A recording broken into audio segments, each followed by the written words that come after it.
அந்த பெண்ணுக்கு உண்மையிலே நியாயம் கிடைக்கல அப்படின்ட்டு 10% தான் நியாயம் கிடைச்சிருக்கு. ஞானசேகரன் தனியா வேலை பண்ணல. ஞானசேகரன் ஒரு ரிங்கில தான் வேலை பண்ணியிருக்கிறாரு. யார் கூட அவர் பேசினாருங்கிற அந்த விஷயம் கண்டிப்பா பதிவாயிருக்கும். அது உங்களுக்கு கிடைக்காது, எனக்கு கிடைக்காது. ஆனா போலீஸ்க்கு கண்டிப்பா கிடைச்சிருக்கணும். அந்த ஆளு எவ்வளவு வருஷமா இந்த வேலையை பண்ணிட்டு இருக்கிறாரு. எவ்வளவு பெண்களை அவர் அடுத்தவர்களுக்கு இரையாக்கினார். அடுத்தவர்களுக்கு அப்படி சொன்னா டிஎம்கே காரனுக்கு. என்ன பொறுத்த வரைக்கும் சார், இந்த தீர்ப்புல நியாயமே வழங்கப்படலை அப்படிங்கறதுதான் உண்மை. அதாவது ஒரு சார் அப்படின்னு சொன்னாங்க. ஆனால் என்ன பொறுத்த வரைக்கும் எங்களை மாதிரி நிறைய பேர் சொல்றோம், ஒரு சாரோட நிக்காது, நிறைய சார்கள் இருப்பாங்க. கிசா மீடியா நேர்களுக்கு வணக்கம். இன்றைய நேர்களுக்காக நம்முடைய நினைக்கிறார் அரசியல் விமர்சகர் திரு வாசுதேவன் அவர்கள். வணக்கம் சார். வணக்கம் வணக்கம் சார், அண்ணா யூனிவர்சிட்டி மாணவி பாலியல் வழக்கில் பார்த்தீங்கன்னா ஞானசேகரனுக்கு தண்டனை தீர்ப்பானது வழங்கப்பட்டிருக்கு. இது எப்படி பாக்குறீங்க சார்? என்ன பாக்குறது, இதுல அந்த நியாயம் முழுக்க கிடைக்கலங்கிறதா நம்ம அன்னையில இருந்து சொல்லிக்கிட்டு இருக்கோம். தீர்ப்பு வந்துச்சு இல்லையா, ஒரு 4 டேஸ்க்கு முன்னால. அன்னைக்கே நாம சொன்னோம் அந்த மாதிரி இதுல அந்த பெண்ணுக்கு உண்மையிலே நியாயம் கிடைக்கல அப்படின்ட்டு. 10% தான் நியாயம் கிடைச்சிருக்கு. அதுக்கு காரணம் என்ன அப்படின்னா, ஆரம்பத்துல இருந்தே இந்த ஞானசேகரனை தனிமைப்படுத்திட்டாங்க அவங்க. ஞானசேகரன் தனியா வேலை பண்ணல. ஞானசேகரன் ஒரு ரிங்கில தான் வேலை பண்ணியிருக்கிறாரு அப்படிங்கிறது நம்மளுடைய குற்றச்சாட்டு. அந்த பொண்ணு ரொம்ப கிளியரா சொல்லுது, என்ன இரையாக்க பார்த்தார்கள் அப்படின்னு சொல்றது.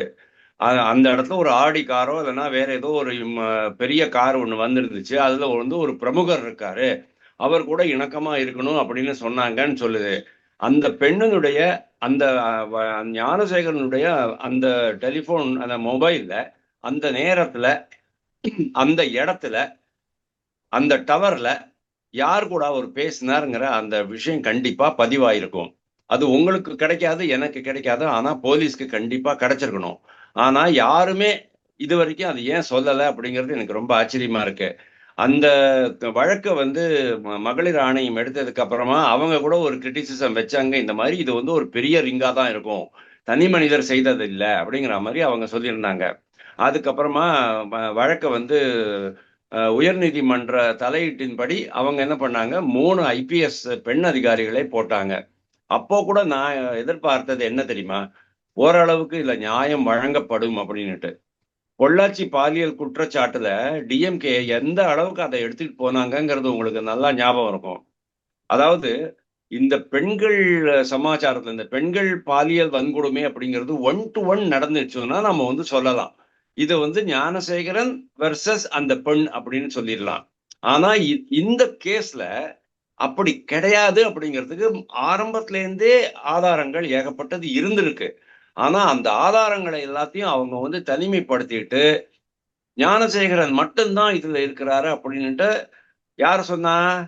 அருண் சொன்னாரு. அதாவது Chennai police commissioner Arun first இதுலயே இன்டர்வியூலயே, அதாவதுங்க, நேத்திக்கு ஈவினிங் நடந்திருக்கு. இன்னைக்கு காலையில அந்த பெண் போயிட்டு கம்ப்ளைண்ட் பண்றாங்க. அதுக்கப்புறமா ஞானசேகரனை கூட்டிட்டு போலீஸ் ஸ்டேஷன்ல கோட்டூர்புரத்துல விசாரிக்கிறாங்க. அதுக்கப்புறமா அவனை விட்டுடுறாங்க.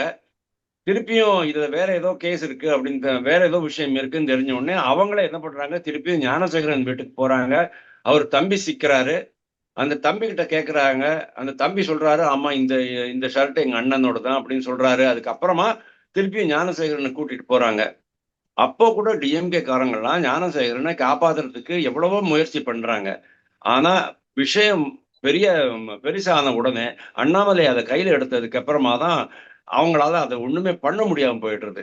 அப்போ கூட பாருங்க, ஜஸ்ட் ஞானசேகரனை புடிச்சிருக்கிறாங்க, அவ்வளவுதான். கமிஷனர் ஒரு பிரஸ் மீட்டிங் கொடுக்குறாரு. அந்த மீட்டிங்ல அருண் சொல்றாரு, ஞானசேகரன் ஒருவன் தான் அப்படின்ட்டு. உங்களுக்கு எப்படிங்க தெரியும் அந்த ஒரு ஆளு தான் அப்படின்னுட்டு? அந்த ஆளு எவ்வளவு வருஷமா இந்த வேலையை பண்ணிட்டு இருக்கிறாரு, எவ்வளவு பெண்களுக்கு அவர் தொல்லை கொடுத்துக்கிட்டு இருந்தாரு, எவ்வளவு பெண்களை அவர் அடுத்தவர்களுக்கு இரையாக்கினார். அடுத்தவர்களுக்கு அப்படி சொன்னா டிஎம்கே காரனுக்கு. எவ்வளவு டிஎம்கே பிரமுகர்களுக்கு இரையாக்கினார், எவ்வளவு அதுல மினிஸ்டர்ஸ் இருந்தாங்க, எவ்வளவு எம்எல்ஏஸ் இருந்தாங்க, எவ்வளவு மாவட்ட செயலாளர்கள் இருந்தாங்கங்கிறது நம்மளுக்கு தெரியணும். அதே மாதிரி எவ்வளவு சென்னைக்குள்ள இருக்கிற பிரபலங்கள் எவ்வளவு பேர் இந்த பெண்களை அனுபவித்தார்கள். அதாவது ஞானசேகரனுடைய இந்த குற்றத்தினுடைய பலனை அவர்கள் அனுபவித்தார்கள் அப்படிங்கிறத நம்ம பார்க்கணும்.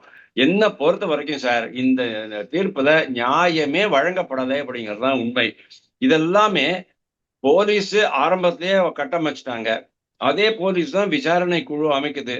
அதே போலீஸ் தான் விசாரணை பண்ணுது. அப்படிங்கும்போது ஆட்டோமேட்டிக்கலி மேலிடத்தில் இருந்து, அதாவது அரசு தரப்பிலிருந்து பயங்கரமான பிரஷர் வந்திருக்கும் அவங்களுக்கு. அதனால தான் அந்த அந்த ஐபிஎஸ் அதிகாரிகள் கூட ஓரளவுக்கு இதை விசாரிச்சுட்டு அவனை மட்டுமே குற்றவாளிங்கிற மாதிரி சொல்லிட்டாங்க அப்படின்னு நான் நினைக்கிறேன். 30 வருடம் தொடர்ச்சியா ஒரு கடுங்காவல் கொடுக்கணும்னு, அதாவது எந்த விதமான தண்டனை குறைப்பும் இல்லாமல் தொடர வேண்டும் அப்படின்னு ஒன்று சொல்லிருக்கிறாங்க. 90,000 ருபீஸ் ஓவராலா அவருக்கு வந்து அபராதம் கட்ட சொல்லிருக்காங்க. 90,000 அப்படிங்கிறது ஒண்ணுமே கிடையாது சார். ஜஸ்ட் லைக் தட் எவனோ வேணா போய் கட்டிட்டு வந்துடலாம். அது ஒரு பெரிய விஷயமே கிடையாது. ஆனா இந்த ஞானசேகரனுடைய பின்னணியை நீங்க வச்சு பார்க்கும்போது கரெக்டா தெரியும். அவருக்கு வந்து 3 மனைவிகள் இருந்தாங்க. அந்த 3 மனைவிகளுமே மேலிடங்களில் தொடர்பு உள்ளவர்கள். ஓகே. அதே மாதிரி அவருடைய அந்த வீடு வந்து ஒரு கோயில் நிலத்தை, கிட்டத்தட்ட ஒரு மிகப்பெரிய ஏரியா. அந்த கோவில் நிலத்துக்கு மேல கட்டப்பட்ட வீடு. அதுக்கு வந்து எலக்ட்ரிசிட்டி கனெக்ஷன் கொடுத்துருக்காங்க, வாட்டர் கனெக்ஷன் கொடுத்துருக்காங்க. அவர் டாக்ஸ் கட்டிட்டு இருக்கிறாரு. எல்லாம் இந்த அளவுக்கு ஒரு பிரியாணி விற்கிறவர் வந்து பண்ண முடியும் அப்படின்னு சொன்னா, டிஎம்கேனுடைய முதல் குடும்பத்தினுடைய துணை முதல்வரினுடைய நெருக்கம் இல்லாமல் இவ்வளவு பெரிய குற்றத்தை அவர் பண்ணியிருக்க முடியாது.